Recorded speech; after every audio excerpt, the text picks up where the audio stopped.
Hello, everybody. I am back with Ep.1 of Mommosa and GirlTalk. I am so excited to be doing this. I hope everybody had a blessed day. I hope everybody had a good day. Everybody who's tuning in, I appreciate you.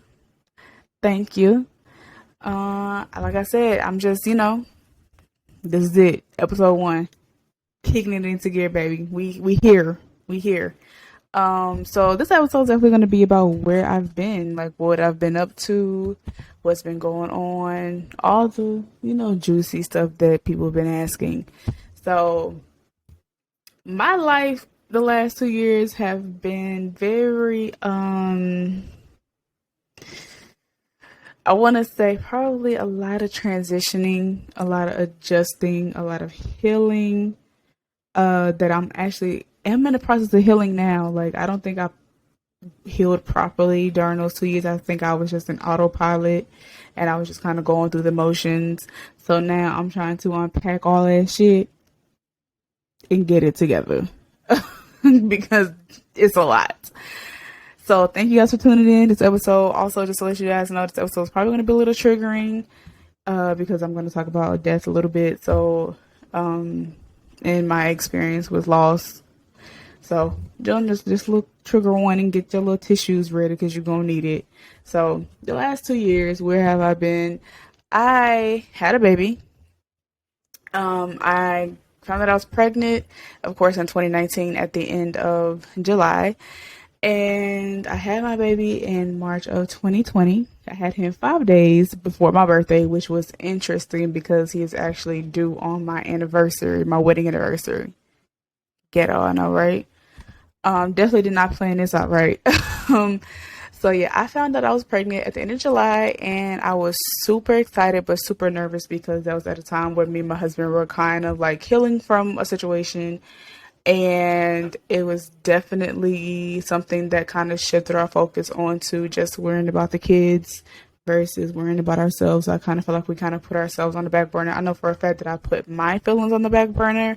So I was trying to heal pre-baby, and that turned into post-baby emotions. Yeah. So I was still, I kind of put the healing on the backside, just kind of tucked it away like, what women do. We tuck stuff. Some women do, not all of them, but some women tuck their shit and just, go back and handle it afterwards. But yes, I did a lot of tucking the last 2 years, so now I'm trying to unpack that shit. So like I said, I had a baby in March, 5 days before my birthday, March 26th. I had a beautiful, of course, 11-pound, 11-ounce baby via C-section. That was ghetto as hell too. That healing was ghetto. But like I said, he came out 11 pounds, 11 ounce. My little white baby came out looking just like me, of course. And he has been my world ever since. He's the goofiest, sweetest little boy that I've ever encountered. My son has definitely taught me the meaning of true love. And what's crazy is because when I was pregnant, I was praying for a girl. I was like, you know what, God? If you just blessed me with a girl version of me, maybe I'll be able to like really learn how I operate. And so I can kind of see what I be dealing with or how I be, how people deal with me as a woman. So I was like, you know what? Let me just bless me with a girl version of me. And let's see. God laughed at me, literally laughed at me. He said, okay, you want a version of you, but I'm going to give it to you, but in boy form.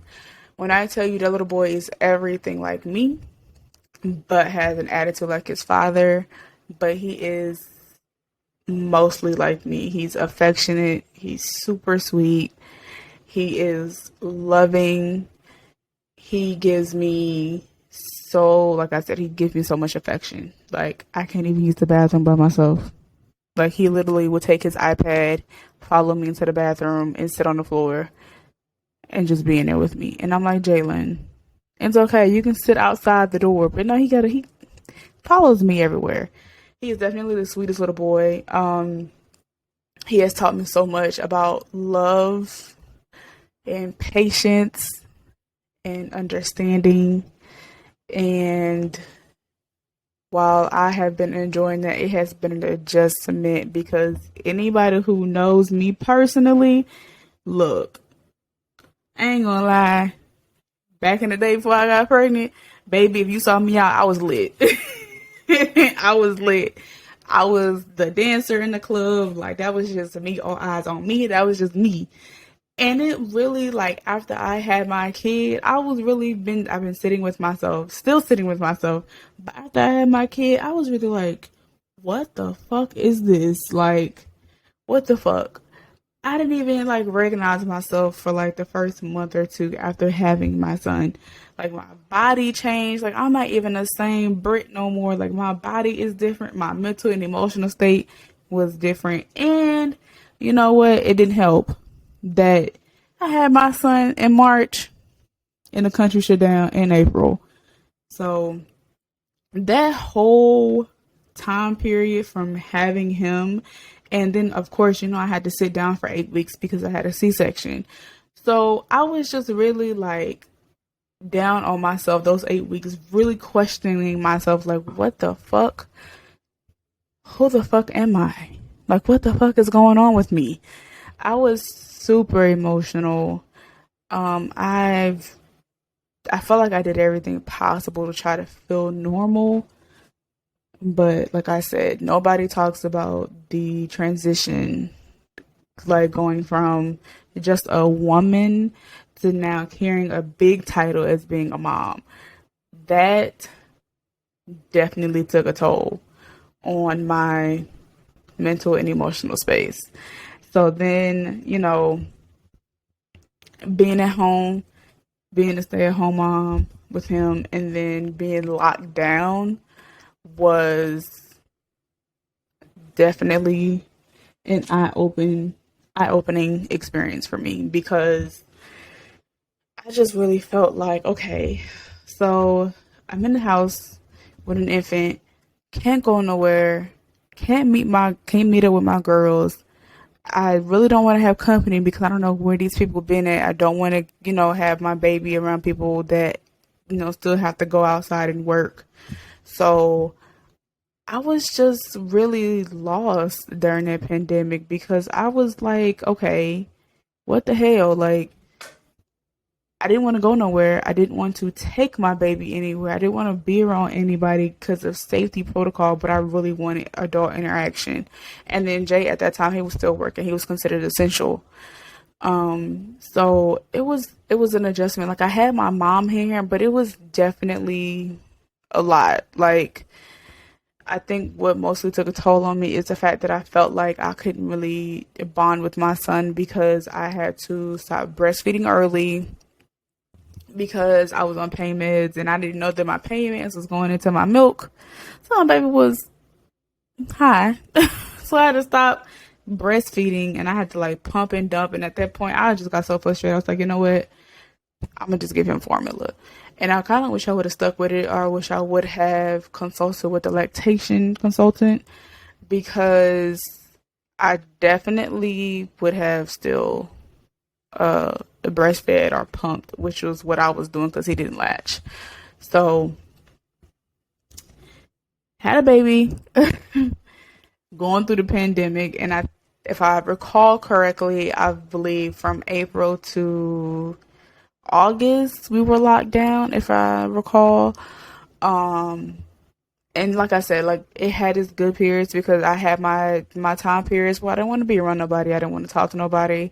I just really felt like I was in a very, very negative state of mind during that time period because, like I said, I'm dealing with my emotions. I have a new baby, trying to figure out my body. So it was just weird. It was that whole, from, I want to say maybe from March to August, it was just weird for me. And then that's when I also realized that I was dealing with postpartum depression. Now that shit took a huge toll on me because I couldn't really explain my emotions. Like, I would have I know I would have like random meltdowns and I couldn't really explain why because I was just like, what the fuck? Like, I'm just in the bathroom like boohoo crying. And then I also got diagnosed with postpartum anxiety. For people who don't know what postpartum anxiety is, it is another form of course, postpartum depression, but it's just with the anxiety where you're in a constant state of overthinking and overanalyzing and like really scared for your baby. Like I was scared to leave my baby with my mom. I was scared to leave my baby with my husband. Like I was scared something was going to happen to him, maybe happen to me. And it was just like, it was a lot. So dealing with depression on top of anxiety was a lot. So I got diagnosed with that. I want to say August, going into September. For me, I was like, you know what? Let me just go ahead. Let me get help because that's important. Let me just get the help that I need. So I definitely got a therapist and I started my sessions. And I want to say maybe the end of September going into October because I think they was still transitioning into televisits and stuff like that. I also want to point out too, during that pandemic, baby, they was throwing money, okay? They was throwing food stamps, unemployment, PP loan. Like, look, everybody got money. And it's like now we in a recession. We need that same energy. Like, we just need a stimulus check just for gas because gas is fucking high. They need to be issuing our extra food stamps because food is fucking high as fuck. So look, they need to go ahead and run that back because we need all of that, all them, all that shit. We need all of it. Yeah. So what's going on right now is ghetto as hell. But back to the, let me stay on topic because that's gonna be a topic for another episode. So I definitely I got help. I want to say maybe the end of September going into October. So that's when I started to feel really better. I was like, okay, good. Like I can get all this shit out. So I'm not just feeling crazy. I don't like, cause I feel like Jay was just very like, oh, what the fuck is wrong with you, bro? Like the fuck you got going on. So I don't think he knew how to help me through that. But it really forced me to be self-aware and like really kind of be in tune with my emotions because like I said, the last 2 years I feel like I was just on autopilot with my shit, like strictly on autopilot. And I definitely felt like during that time period I did a lot of projecting. I definitely pushed a lot of people away. I definitely lost a lot of friends during that time period because I didn't know how to properly manage my emotions because I was dealing with a lot of bullshit. Like I said, before I got pregnant, I was, dealing with some stuff personally and then also within my relationship. So we were also trying to heal from that. And then like I got pregnant and then I had my bonus baby here and then I had my son and then we go into lockdown. Like I was just dealing with a lot of emotions that I just let pile up. And I didn't know what to do with that shit. That shit really had me fucked up. Like it definitely had me confused. It definitely had me pushing a lot of people away, projecting. Like I'm talking about having issues with people that didn't really need to turn into issues. Like it was just a lot of shit. So once I sought out therapy, I was definitely getting into a better place emotionally and mentally. I was definitely starting to unpack a lot of my trauma, childhood trauma, and the trauma that I like experienced as an adult. So, and I just want to also note that it's okay to get help. Like it's okay not to be okay. And I think for so long I operated with, you know what, I'm all right. And I never really came out my mouth and said, you know what, I'm not okay. I'm not okay. This is not okay. And I just really felt like I was just, like I said, on autopilot. So in October, going into November, it was like I said, like I was beginning to transition into like a new, clearer headspace. And I felt like I was starting to get a better handle on my emotions and really, be able to like manage my mental health because for people who internalize everything, if you don't deal with that and get that out some type of way, that shit will manifest into physical symptoms. And like that's what I started to feel like. I was just emotionally eating. I didn't have the energy to do nothing. I didn't want to be around nobody. So like I said, therapy definitely started to help me a lot. It started to help me unpack a lot of that shit. So, and then, life happened again going into November. Um, it was good. I was actually spending a lot more time around my family because I think at that point in time I just really wanted to be around my family. So my mom ended up leaving, and I was kind of ashamed to tell my dad that I was dealing with that, but I just kind of told him that I wasn't okay emotionally. So my dad definitely was popping up over here trying to find excuses to come over here, but he had no excuse. He wanted to come over. He wanted to come over here. So, um, him and my mom definitely talked a lot about my emotional state, and I finally came out and told him that I was dealing with postpartum depression and anxiety, and I told the rest of my family as well, and they were just really helpful. Like my sisters, I have two older sisters. One that lives here, one lives in Alabama. So the one in Alabama, she was really supportive. She definitely kept in contact with me. And then my big sister, who actually lives here, she was definitely helpful as well. She was just so excited to have a nephew that was close that she was, coming over here too and dropping stuff off a chunk and doing all the type of stuff. My dad was coming over here. And like I said, like going into November, I felt like I felt like it was starting to lift. Like everything didn't feel so heavy. It started to become really light for me. And then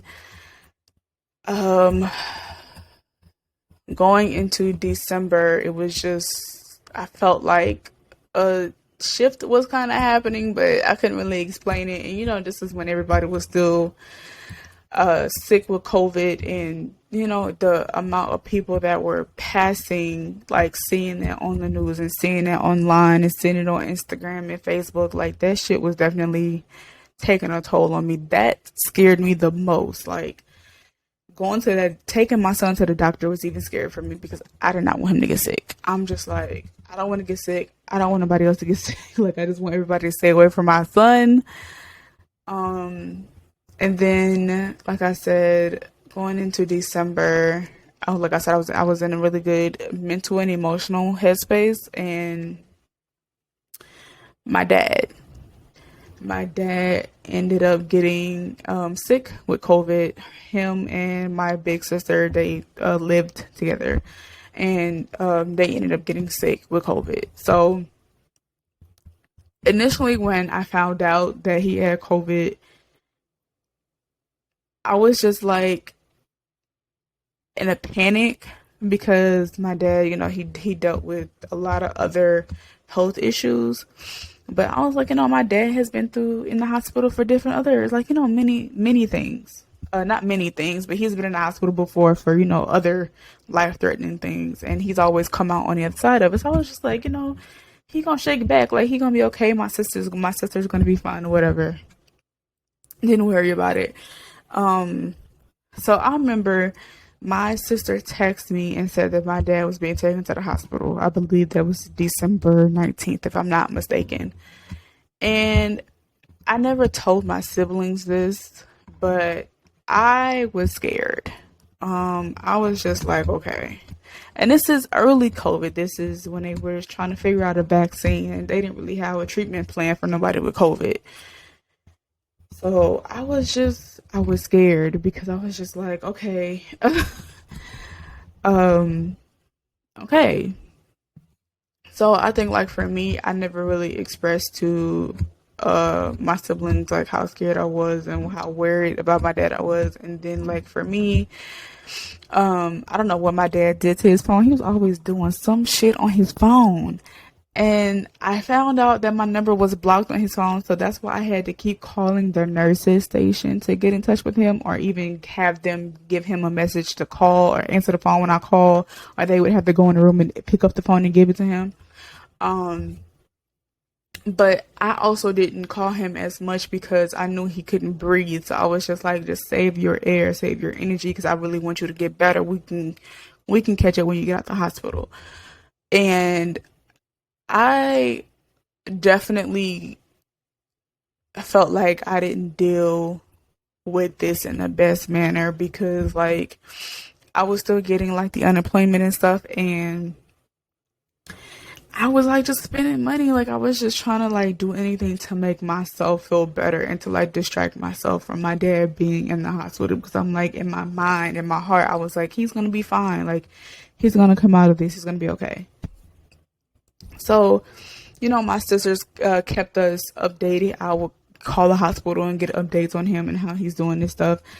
And my big sister from Alabama came here to, check on him in the hospital. And she said he was up, talking and stuff. So I was just like, this is good. Like he's gonna come home. Like they're probably gonna let him out next week. Like this is good. And I remember when I did talk to him, I was like, well, I'm gonna come see you. He was just like, no, you don't need to come see me because you have a baby and I don't want you getting sick. And I don't want my grandson getting sick. And I'm just like, typical dad, like worrying about everybody else but himself. And he's just like, I'll be fine. So my sister actually goes home that Saturday, and she ended up with COVID, and then we ended up with COVID because she came over here. But luckily for me, I was asymptomatic. I believe Chunk was asymptomatic as well because he didn't have any symptoms. I think Jay didn't really have any symptoms either. I think for him, I think he was just dealing with a lot of anxiety because my anxiety was up about my dad. So I felt like for him, he ended up getting a little sick. It wasn't too bad, but he was okay. So the day that I actually got diagnosed with COVID was New Year's Eve. And I remember that day because my sister had called me, I want to say maybe 3 or 4 o'clock in the morning, and told me that they had to pretty much revive my dad twice. So when she told me that, that they had to do that to him twice, I woke up out of my sleep, and I just remember breaking down, and I had my son on top of me. And I just remember like praying, like he's gonna be okay. Like, it's just his heart. Like he's gonna be okay. And I think I was very much in denial at that point because I'm just like, that's my dad. Like he's Superman. Like there's just no way. There's just no way. And I actually found out that I want to say I went and got my COVID test probably like early afternoon. And my sister texted me and said that his heart stopped again and they were trying to get him back, and this time he didn't come back. When I saw that text message and she was just like, he's gone, I just stared at my phone because I'm just like in a state of shock because what do you mean? What do you mean he's gone? It didn't make sense to me at all. I do remember getting up and going to the bathroom and just breaking down because I'm just like, what the hell am I supposed to do without my dad? Granted, I'm grown, but my dad has been a part of my life and like my siblings' life for years. So we never not had our father. So we were always able to call him, always able to see him. And it was just like, I think I was just in shock because I'm just like, what do you mean? Like none of that makes sense to me. And I think for me, I was just like,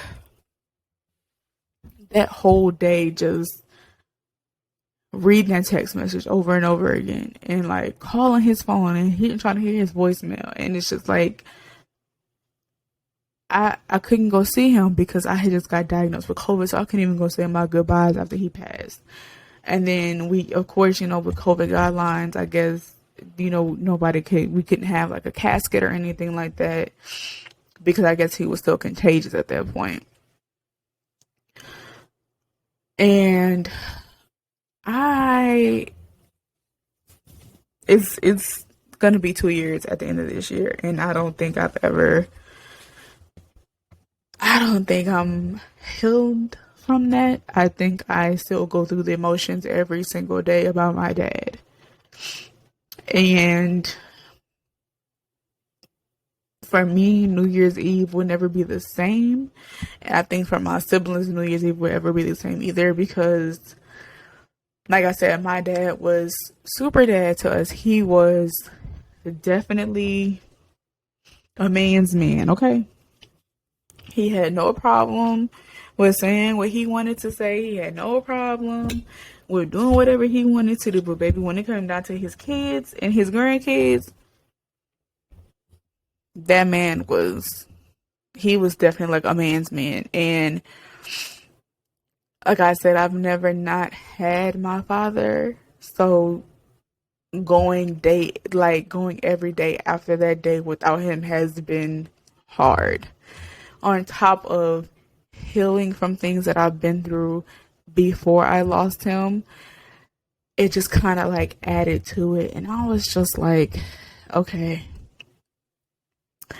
this cannot be real life. Like, this cannot be real life for me. So, it took us a while to get like a memorial service together because of COVID, and then like they had like a time period where he was still contagious, so they had to, give his body time to like, get rid of all of that stuff, I believe. And then like we ended up having a service for him in his hometown, and I just think that whole weekend for me was a blur. So much pressure was on my big sister, and I felt for her because like we were all contagious. So we couldn't help her. I couldn't help her at all. She just had to deal with everything by herself. And I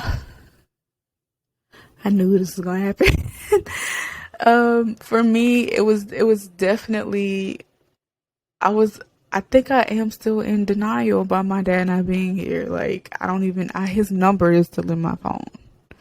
So there's that. And I think, I broke down at his funeral because I just think I felt really, I think I still feel a little guilty because I didn't go see him. Like, the last time I saw my dad before he got sick was Black Friday. And I didn't go see him again before then or after that. It was the day after, of course, the Black Friday day after Thanksgiving, and I had went to take him some gumbo because I had made gumbo for the first time for Thanksgiving. And that was the last time I saw him before he ended up sick. And I think I just felt guilty that I didn't go to the hospital because I didn't know that was going to be my last time seeing my dad. So, I definitely felt very guilty. I still feel very guilty because I really want him to know how much I love him and how much I appreciated him and how much I miss him. And I think, like, for me, I talked to my sisters about this too, because I didn't want it to come out very selfish or anything like that, but, it's like they're older. So, they still, my dad got to experience a lot of things in their life, while me and my little sister, we kind of lost him early. Like, I just had a baby, and what affects me the most outside of missing him is the fact that my son is never going to get a chance to experience that man. And I know how happy he was to be a grandfather to another grandson. And I just think like the fact that he will never get a chance to experience that relationship with him and have a grandfather grandson relationship with that man has definitely been taking a toll on me because Chunk is going through a lot of adjusting right now. Like he's a little speech delay, and he's also like dealing with some other things, and my dad dealt with the same thing as my little sister, and it sucks because I feel like he could like pretty much guide me through this, and the fact that he's not here is definitely hard. So for me, losing my dad has been probably like the worst pain I've ever felt in my life. Like I said, my dad was a man's man. He was that guy. Like he was, he was super dad. And the best thing that I can say about my dad was he was so strong. My dad was a single parent. He managed to get all the older kids out the house, and he still had me and my little sister. And he definitely made sure that we had the best experience and the best childhood ever. And like we never went without anything. And I think like my older siblings always say like we could never say night at nobody's house, and we never went skating and nothing like that. And that's the type of stuff I did. Like my dad, because of my dad, my childhood was lit. Like my childhood was lit. And I really wish my son would have been able to experience that for him. But I know he's here. I know he's here in spirit. But it's just a simple fact that, he's not physically here. But I try to pass all the wisdom down to my kid as much as I can. I definitely try to do some of the things that my dad has done for me and my little sister. And, I try to stay as positive as I possibly can, but I'm definitely still grieving over my dad. And I don't think I properly gave myself the best space to do so. But, yeah. And I think after that, for me, I don't remember a lot about 2021. For those who don't know, grief brain is really real, especially when you top that on with stress and postpartum depression and anxiety. Like trauma brain and grief brain is real. I don't really remember too much from 2021. I just know that year for me was just that was a lot of adjusting for sure, and trying to find my footing as a wife and as a mother, and then somebody who was still trying to grieve her father. And it was just I just remember 2021 being really heavy. So when I walked into 2022, I was like, you know what? I'm going to shake some of this heaviness off and keep it moving. But of course, things happen and things trigger you to, you just kind of get off track a little bit. But I just think for me, it was definitely a time period for me to like really heal and really try to find myself. I definitely started my spiritual journey then and in 2021, and I really felt like I've been going through a sense of rebirth, of trying to really figure out who I am and who this new person is. And like I said, everything that I dealt with in 2019 and then 2020 and then going into 2021, by the time I got in 2022, like my memory is not too good, because like I said, I remember 2020 vividly. anything after that, it has just been kind of like a blur. Like I remember bits and pieces of 2021, but I don't remember a lot. I remember, I, like I said, 2021 for me was a year of experiences and definitely a lot of healing. I definitely remember. I definitely learned a lot of lessons that year, and a lot of things that transpired for me to like, really try to find my footing. I just think over the last 2 years have been really heavy, and like now I'm in 2022 and I'm trying to unpack it all and get it all together and heal it all so I can be the best version of myself, not only for myself but also for my kid and for my family. um yeah, man, like this if this episode was a little heavy for y'all, I definitely do apologize. I figured it was gonna be a little heavy. But yeah, like those past 2 years for me were just a pretty hard lessons to learn, and I really feel like God was just like, all right, you are tough. I'm finna show you how tough you are, and I'm finna build you up. And I really, I never liked to question God or anything like that, but for him to take my father for me, I was like, all right, we need to talk because how dare you do this to me? But I really felt like, it kind of made me grow up in a sense, like, cause like I said, I've always had my dad as a, like, as a crutch, as my comfort. And I felt like, me losing my dad kind of pushed me, head first into womanhood for real, because, I have been learning how to stand on my own 2 feet without having that type of support.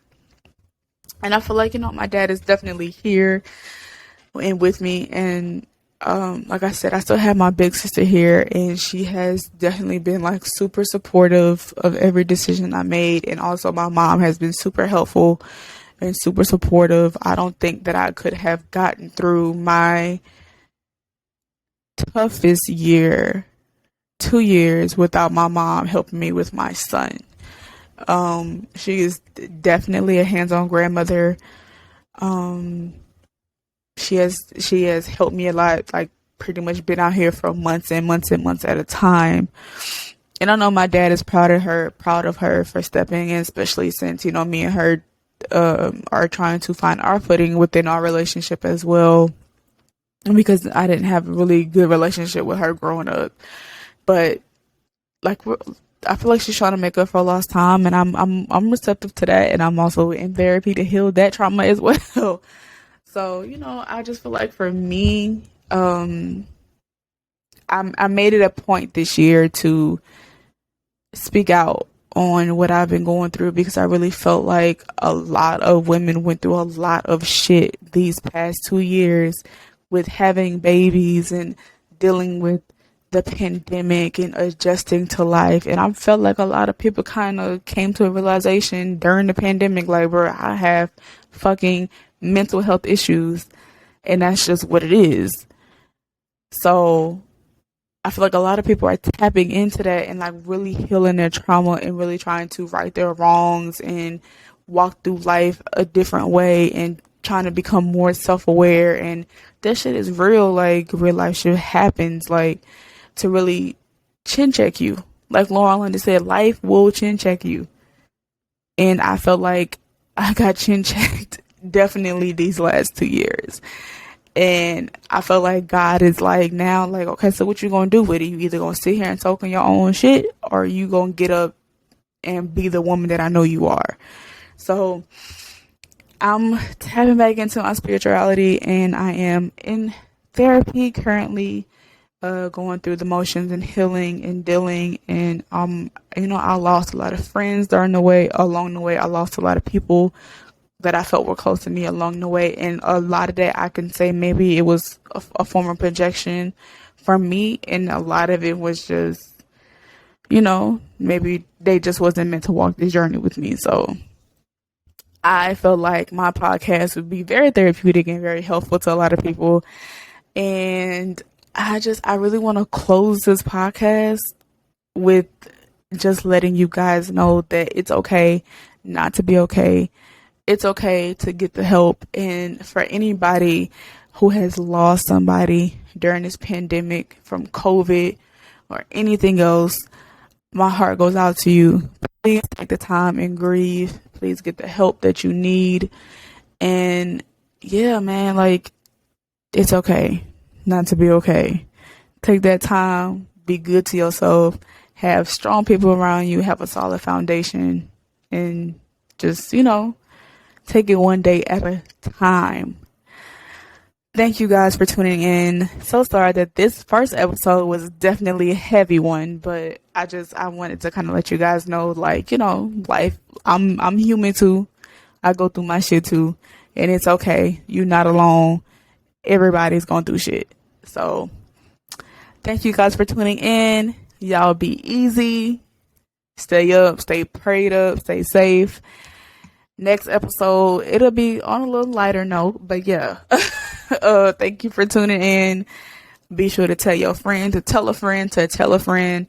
You can always go back and tune in. I'm also going to have this on my YouTube. I'll make sure I drop the link below. Thank you guys for all the love and support so far. And I will see you next episode. Y'all be easy, bruh.